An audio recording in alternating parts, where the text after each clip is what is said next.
Getting plastic surgery to remove loose skin after losing a massive amount of weight is no joke. And you want to take the research stage seriously before you jump on somebody's table.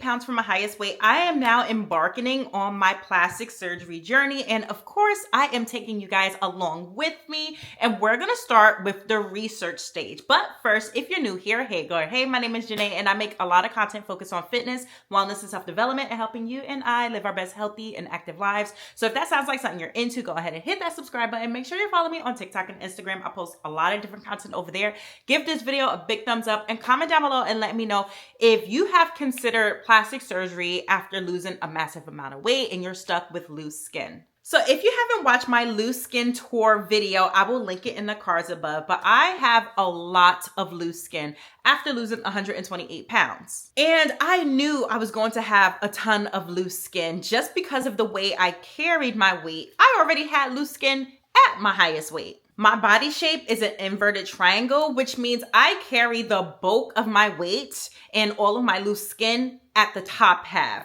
My shoulders stick out further than my hips do, and that means my arms, my chest, my stomach, like all of that is where all of my weight existed at. And so as I started to lose weight, that's also where all of my loose skin also sits at. Now, in that loose skin tour video, I talked about how I have a ton of loose skin in my arms. All of this is loose skin. I have a ton of loose skin in my chest. I do have loose skin in my belly. And I also had 2 C-sections, so I have an apron belly. I have a ton of loose skin in my back. I mean, it is all in the upper body. I barely have any loose skin in my thighs, which I'm so thankful for that. So tip number 1, you want to make sure that you are paying attention to where your loose skin is and what body shape you have. Because not all surgeons, not all plastic surgeons are the go-to person for that specific area. So if you know anything about Miami, you know that that is like tummy tuck and BBL country. But that doesn't mean that those surgeons, even though they are skilled in those procedures, doesn't mean that that's the arm person, doesn't mean that that's the thigh person, doesn't even mean that that is the 360 tummy tuck person. They could probably just do regular tummy tucks perfectly. So depending on what your loose skin looks like and what areas you have it in, you want to make sure that you're doing your research on your doctor and seeing if they have multiple before and after pictures, how their scars, how their placement, how all of that stuff looks like in that specific area that's giving you trouble. And that leads me to tip number 2. Don't be afraid to hop around to a different surgeon.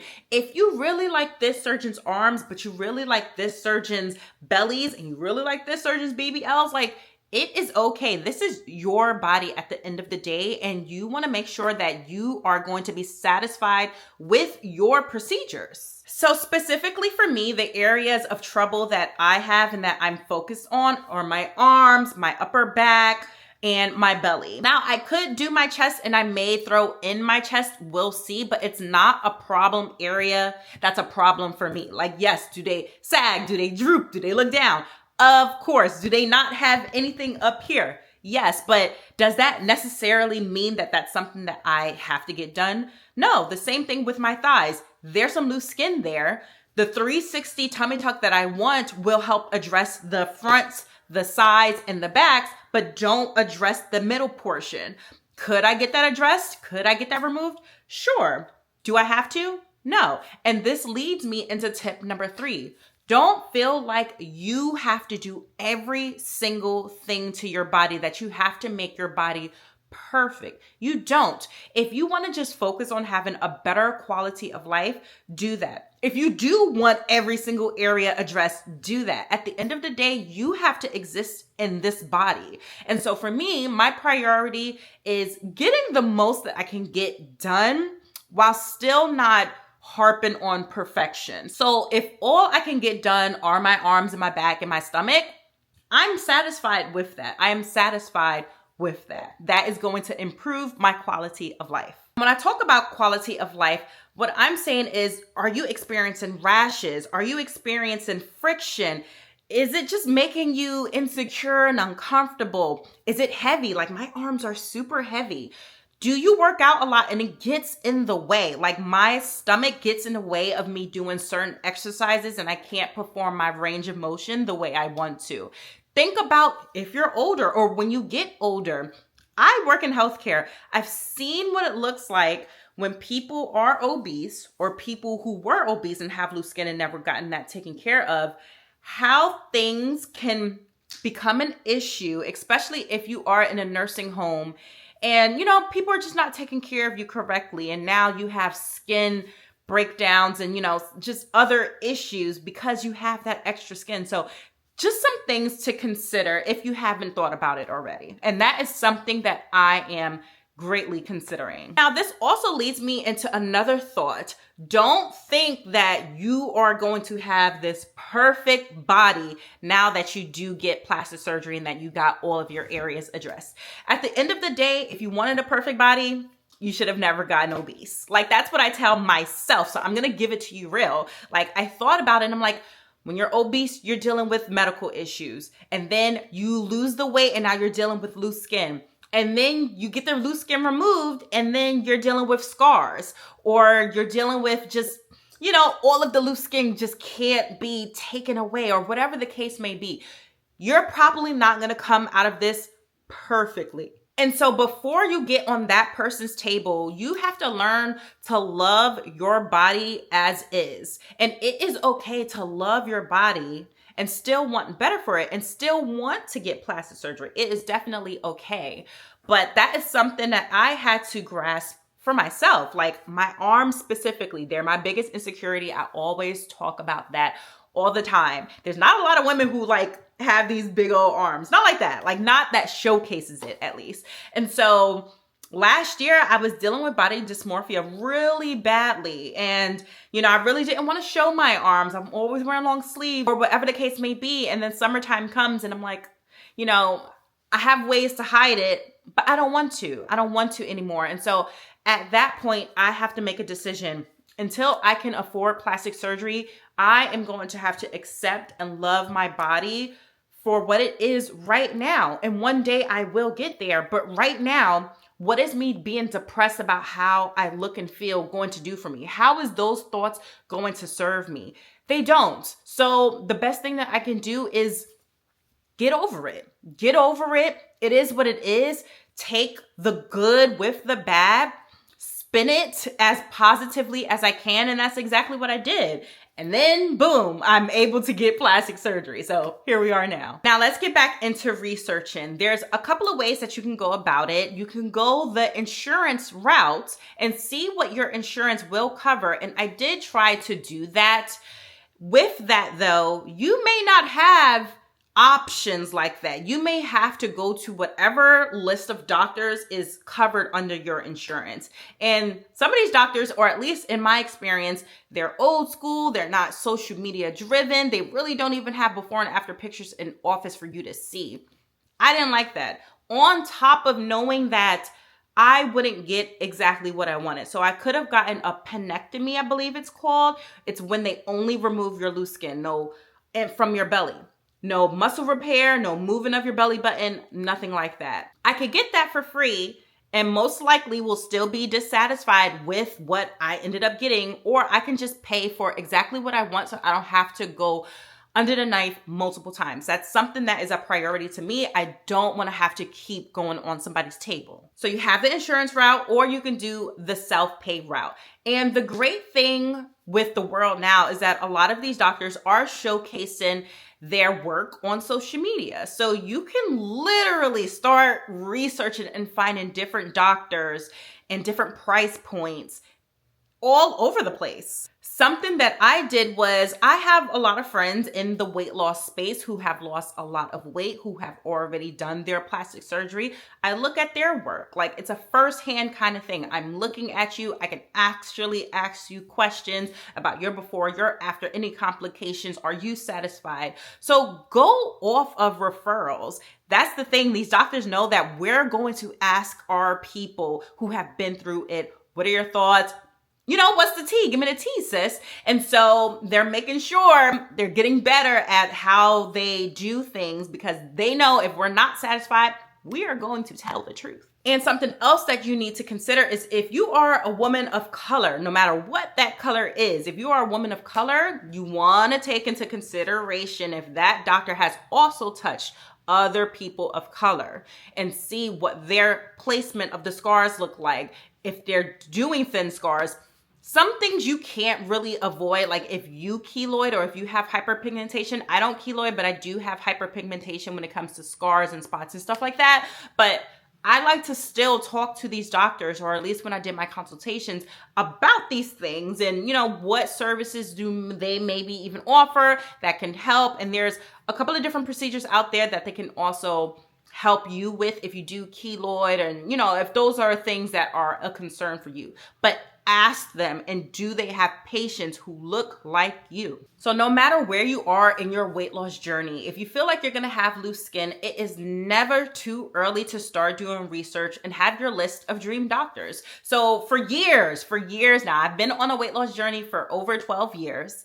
And for years, I knew who I wanted to go to. There was 2 doctors I looked at. One actually that's here that I also had a consultation with, one that's on the East Coast.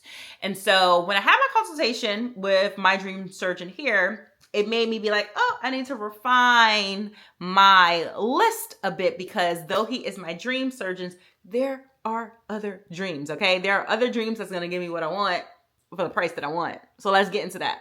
But like I said, no matter where you are in your weight loss journey, start having a list now. Start finding these doctors now. Start asking your friends now so that you can keep your eye on these people. You can start getting into their inbox, asking them questions on their social media, whatever the case may be. Get a consultation with them, like really have them put their hands on you if possible. It makes the world of a difference. So like I mentioned, I have done a few consultations. I've done one with insurance. I've done 3 stateside, and then I've also done 2 for Mexico. So let's briefly talk about going out of the country for plastic surgery. Now, this isn't a new thing. People are going to Mexico, to the DR, to Colombia, to Turkey to get their plastic surgeries done. This isn't something that is high on my list of things to do. It's a scary thought. It's a scary thought to go out of the country to get plastic surgery done. And I know a few people who have done it who haven't had any issues. I just don't want to be the one to have the issue. But I did find 2 plastic surgeons in Mexico that have done phenomenal work on people who have lost a massive amount of weight. There is one that is actually on my dream list. He does amazing work. And so I put in a virtual consultation with him, and I also got a quote for him. So let's talk about the price points, at least for Mexico.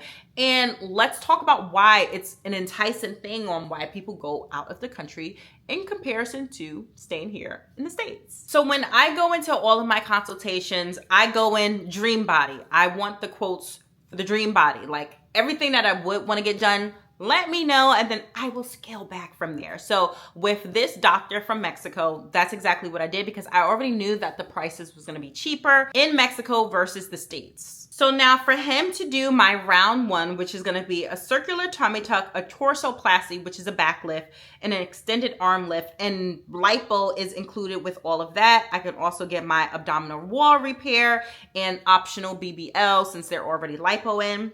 For all of that, it's $17,700. And then for my round 2 with him, which would be my thigh lift and my breast lift with implants, it's $12,850. And it includes a lot of things. Both of these quotes include my pre-op stuff, my transportation from Tijuana to San Diego, anesthesia fee, medical evaluation, surgery fee, post-op garments, lymphatic drainage massages, my recovery home. I mean, the prices for Mexico are very enticing for sure. And that leads me into my next point. When you're getting these quotes, figure out what is included with these quotes, no matter where it is that you're going.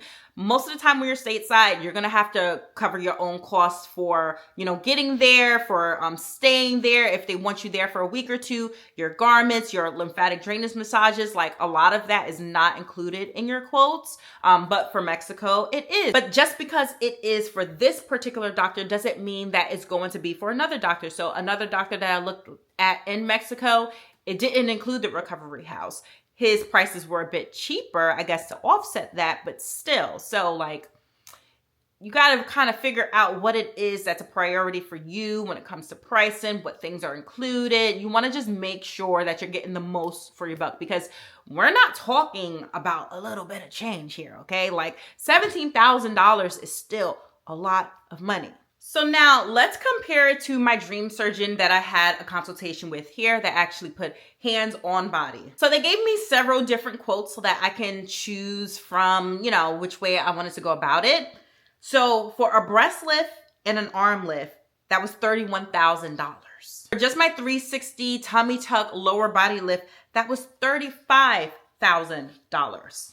If I wanted to do my arm lift and my back lift instead of doing it with the breast, that's $30,000. If I wanted to do my thigh lift, that's $20,000. I don't even think I got a quote for the breast lift, just the breast lift alone for him. So pricing here in the States is also something that you want to research. So let's take an arm lift, brachioplasty, for example. Research what is the average cost of a brachioplasty.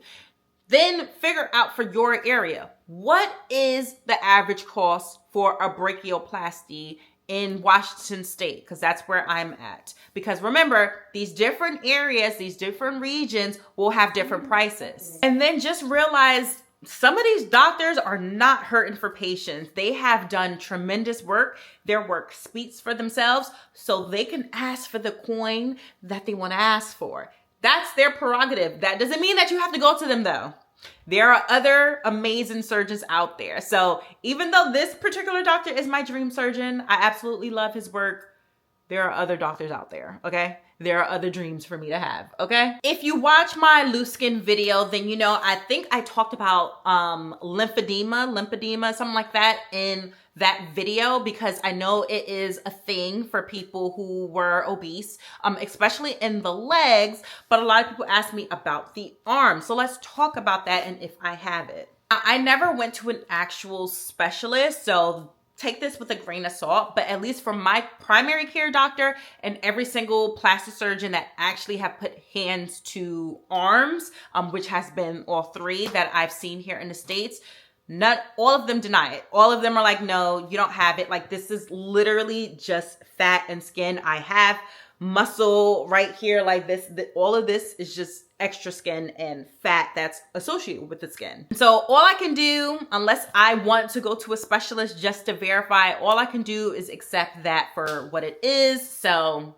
no lymphedema for me. So now that I talked about researching doctors and bringing up price points, you want to make sure that you have your budget and that you are sticking to it and finding the surgeon that belongs, or surgeons that belongs within that price point, because you definitely can. Speaking of price points, just realize that you may not be able to afford plastic surgery. We're talking big numbers here. You may not be able to afford plastic surgery as soon as you hit your goal weight. If you are starting your weight loss journey and you know that it is something that you want to do, start saving for it now. Put any little bit of extra money away now. When your taxes come, if you don't need it for something, when you get a bonus for work, when you get a raise for work, if you're doing overtime, start saving that money now. Something that I did was do exactly that. I knew that this was something that I wanted to do, so I opened up a high yield savings account. Those will give you more interest on the money that you're saving than your regular savings account.